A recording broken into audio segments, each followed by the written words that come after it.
You're listening to As Read by Me, the podcast where writers read and readers listen. Greetings and welcome to our second annual Super Creepy Halloween episode. I'm Dave Stiles and I'll be your trick-or-treat buddy for the night. First, we're going to stop by the old Grunt for a repeat visit to one of my favorite poems of all time, Horror Story by Paul Camarata. And then Rich Hosek tells us the story of Harrison Hartigan, who had a Dickens of a time getting some peace and quiet one Halloween night. Ready, gang? Let's go.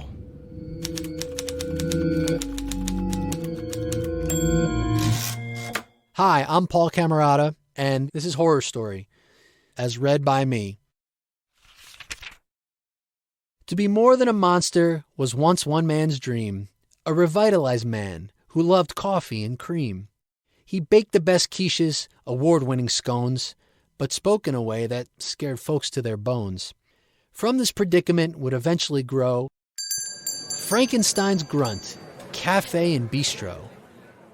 At the start he was famous just for being undead, until the owner gained a claim for his monkey bread. The imported Arabicas, organic chais, all roused his patrons like bolts from the sky. Still, not all the walk-ins were ready to see a Frankenstein monster serving them tea. Some shrieked while others turned pale as a ghost, no matter how nice the greetings of the host. And yes, when he said hi, was how it sounded. But their fears of violence were totally unfounded. Frankenstein's Grunt was a symbol of the passion this exhumed barista had in him for dashing the walls of the cage the world put him in, the moment it spotted his recycled skin. So on Frankenstein pressed, serving French pressed for breakfast, building the Grunt into one of the best cafes and bistros you could ever try. Have no fear, that you hear is just him saying hi.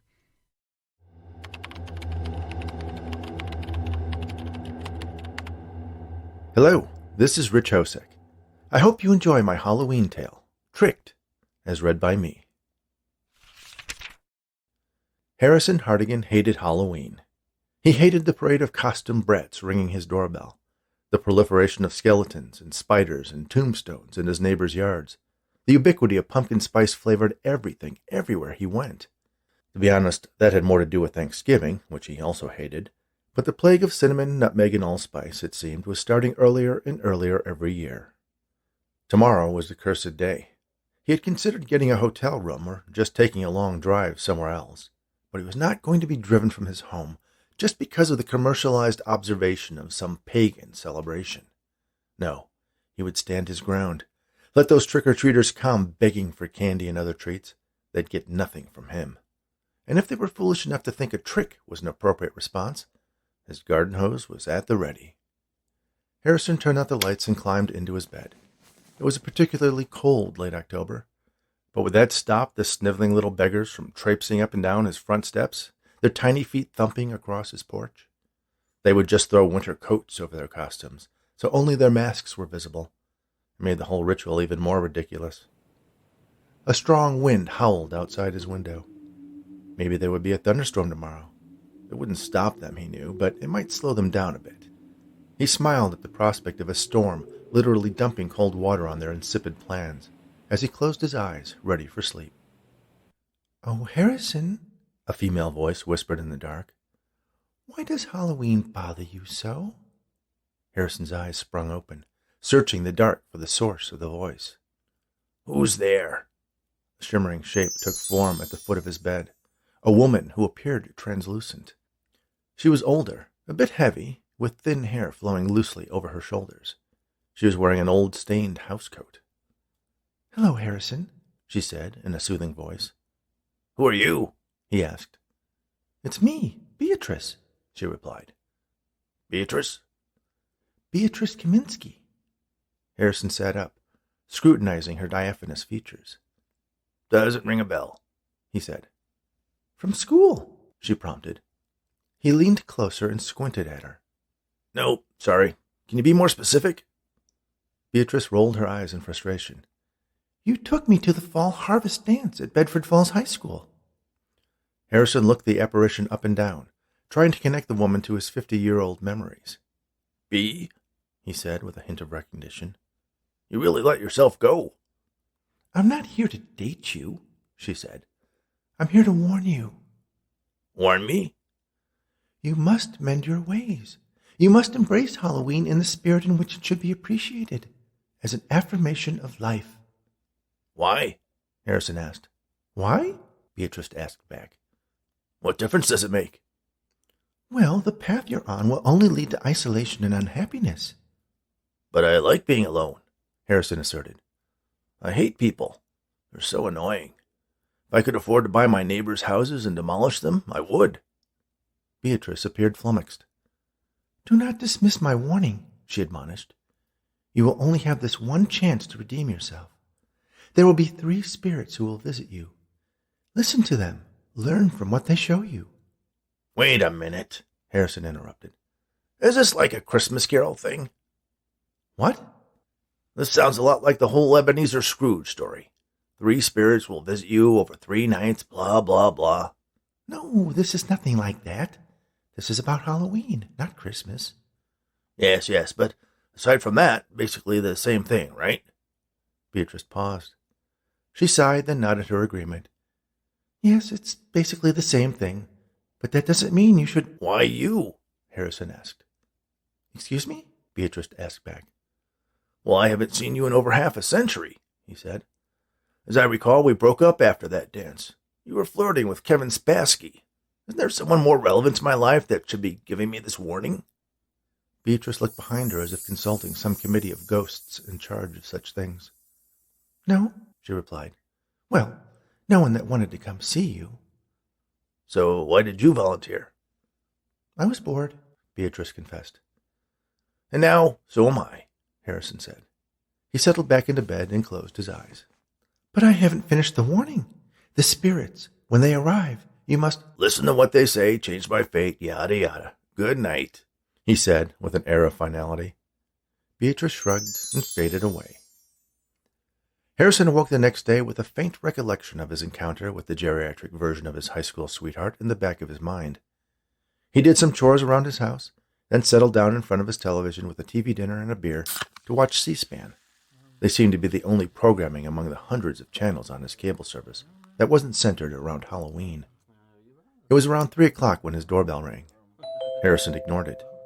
Most of the time, after 10 seconds or so, they would just give up and go away. But this little goblin rang the bell a second time, and when Harrison ignored that attempt, it rang a third and fourth time. Harrison rose out of his easy chair and shuffled over to the front door. He opened it, ready to unleash a tirade about private property. "Listen, you little—" But there was no one there. He stepped out on his porch and looked up and down the street, but there was no one in sight. He scratched the bald spot on the crown of his head and turned the head back into his house and came face to face with a skeleton standing in his doorway. Not a costume kid in a black bodysuit with bones painted on it. It was a full-on human skeleton, hanging in the air, with a lit cigar clenched in its teeth. "What the hell?" Harrison exclaimed. The skeleton raised a hand to grip the cigar. Its tip glowed as smoke was drawn into the skull and expelled through the empty eye sockets. "Hey, Harrison, shall we get started?" "Started on what?" "I was under the impression you got the standard warning last night that I was coming. I'm your first spirit. Ringing any bells?"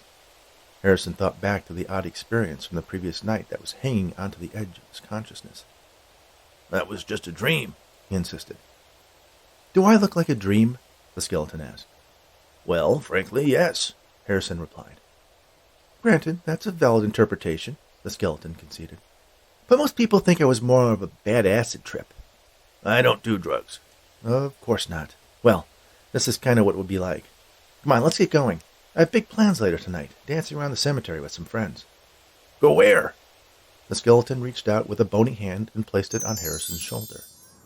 Suddenly, they were standing on the sidewalk of a city street, where densely packed bungalows stood shoulder to shoulder, with only a narrow passage between them. Throngs of costumed children ran up and down the sidewalk from door to door, chanting, "Trick or treat," to the delight of the grinning homeowners. There was one boy who walked alone.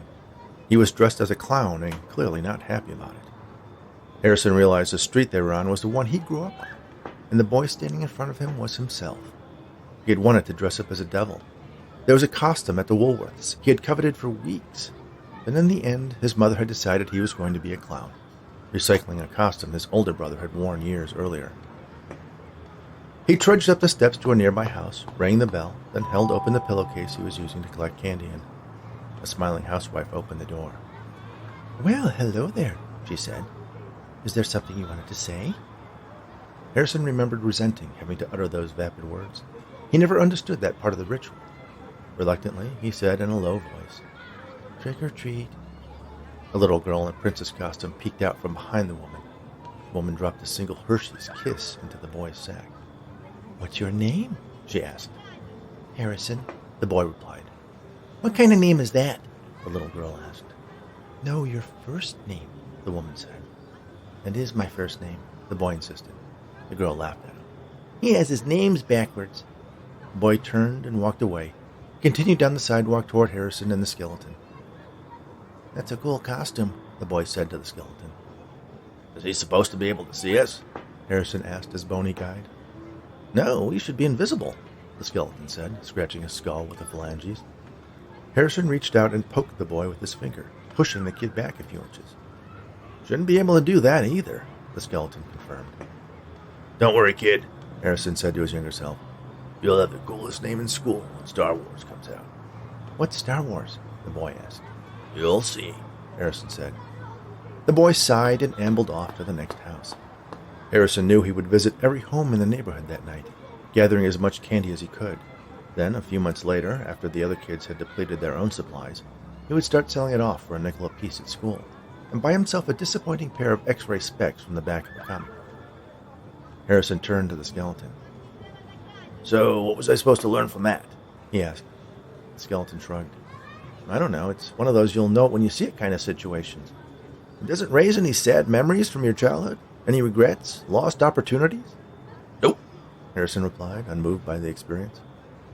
"Well, I'm sure it'll come to you." He reached out again and placed his bony hand on Harrison's shoulder. Nothing happened. "You're not very good at this," Harrison remarked. "This has never happened before," the skeleton claimed. "Yeah, well, while we're stuck in the 60s, do you mind if I buy some IBM stock?" The skeleton tried the opposite hand on Harrison's other shoulder. Again, nothing happened. "Maybe you need to say something, too," Harrison suggested. The skeleton took a step back, balled one hand into a solid knot of bones, and struck Harrison square on the jaw. He awoke sitting in his easy chair. Some political analyst was droning on about the Federal Reserve on C-SPAN. It was dark outside. He checked his watch. It was only about 4 o'clock. He looked out his front window and saw that the reason it was so dark was that black storm clouds filled the sky, lit up occasionally by distant flashes of lightning. Unlike the dream from the previous night, his little daymare was fresh in his mind. He picked up the can of beer he had been drinking and inspected the Best Buy date. The doorbell rang. "What the hell?" Harrison exclaimed. Despite the oncoming storm, it appeared there were still little beggars hopeful to fill up their sacks with candy before it started to rain in earnest. Harrison didn't wait for the costumed extortionists to ring again. He rose from his chair and strode toward the front door, throwing it open, ready to castigate the unaware little hobgoblins. But the words never made it past his chapped lips. Hanging in the air in front of him was a giant bee. "Well," Harrison said, confused, "I didn't see this coming." The bee buzzed. "Okay, are you part of this whole Christmas Carol Halloween crossover? Or are you an independent random hallucination?" he asked. The bee buzzed again. "You know, I don't speak bee, so you're going to have to give me something other than just this meaningless buzzing." The bee rose a bit, its wings fluttering madly as it bent its body so that its stinger was pointed directly at Harrison. "Hey, watch out with that thing. I'm allergic." The bee stung him right in the middle of his chest. But instead of a sharp pain followed by a swelling of his entire body and inability to breathe, Harrison found himself at a Halloween costume party. He was dressed as Winnie the Pooh. Next to him was a young woman wearing a sexy bee costume. "Why didn't you just show up that way in the first place?" "I like to do the sting. It's kind of my thing," Bee Girl replied. "Whatever. Where are we?" Harrison asked, bored and anxious to get through this Dickensian hell he seemed to be stuck in. "You don't recognize these people?" "No, they're all wearing costumes," Harrison replied. "Oh, right," B-Girl replied. She scanned the guests to find someone Harrison might be able to identify. There was a woman wearing a Hogwarts cloak with a Ravenclaw scarf. "Certainly you know who that is," B-Girl said, pointing at the woman. Harrison followed her finger toward the Harry Potter fan. "Laura," he said. "She works at my office. Well, my old office. I'm retired now." "I know," B-Girl said. "If you hadn't taken that early retirement package, you would be at this party right now." "I don't think so. I don't do parties." "Well, if you were the boss, you kind of would have to be." "Boss?" "Yes. Laura took your job when you left, then was promoted to branch manager the following year." "Huh," Harrison said. "Because she participates in the company culture, attends branch outings, remembers people's birthdays." "Yeah, that sounds like Laura. Nice to see she made manager. She always talked about that, whether you wanted her to or not." B-Girl looked at Harrison. "Aren't you filled with regret that your dislike for Halloween ultimately led to you not fulfilling your true potential?" Harrison shrugged. "Not really. I'm not a people person. I was able to parlay that payout they gave me into a fixed annuity. Got a pretty sweet deal."